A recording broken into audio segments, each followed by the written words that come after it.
ลูกสาวเฮ็ดคาด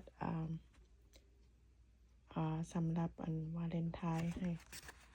ทางในก็จะเป็นประมาณนี้เปิดออกมาเพิ่นเฮ็ดเอง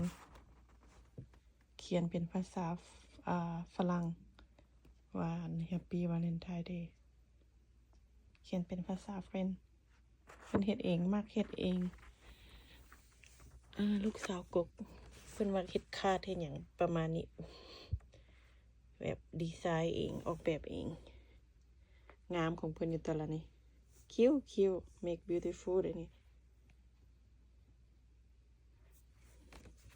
Thank you honey mommy love you so much Happy Valentine Day